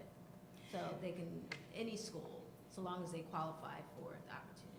And most agencies, whether it's the BLM or the Park Service, they usually have maintenance backlogs as well, where they have to do some road construction or some different work. A lot of times there's contracts for those types of jobs. I mentioned before the visitor center. I think the new visitor center, Red Rock, was something like $25 million. We have architects, we have people who can build, we have different things like that, but we just aren't usually in those spaces. So I saw on Instagram that Puff Daddy or Diddy was supposed to be here today, and it made me think, and I hit him up. I was like, come to this panel.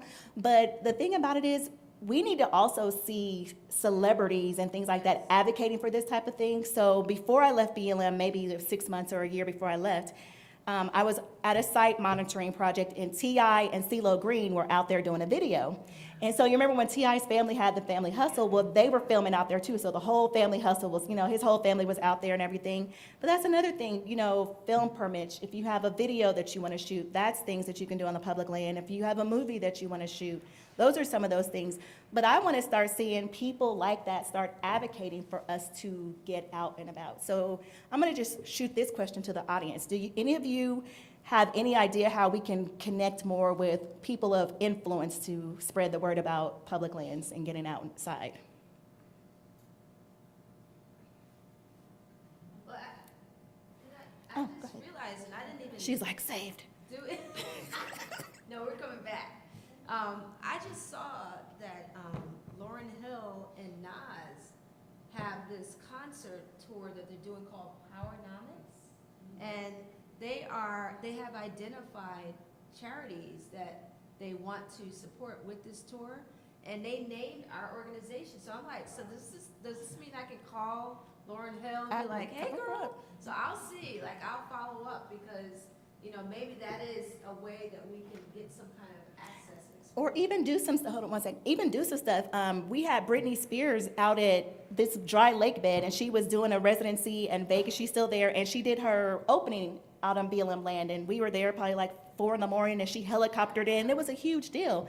But it's those types of things, like, why don't we have our own Burning Man or any of those types of things? Because we can also lease the land or rent the land for short-term projects like that. If you have a festival you want to do, or you want to do an outdoor concert, to think about those types of things. So here, and then we only have a couple of minutes left. Yeah, very quickly, the person that comes to mind that I think might do it based on videos I've seen of him is Killer Mike. Mm-hmm. Based on because he did one video very quickly. He talked about people that want revolution, but they don't understand the fact that you need to understand hunting, hiking, shooting, and some other things. So that, if it were me, that's a person that I would reach out to.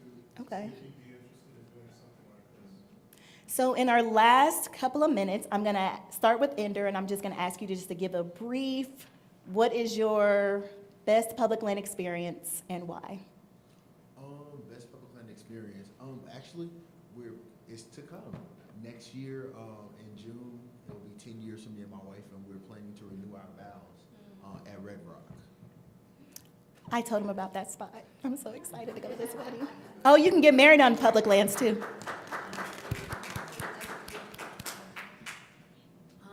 My favorite is taking my children and 40 other people who had never hiked, never whitewater raft or camped before on the American River, and camping along the river. And just a reminder that adults need wonder and nature too.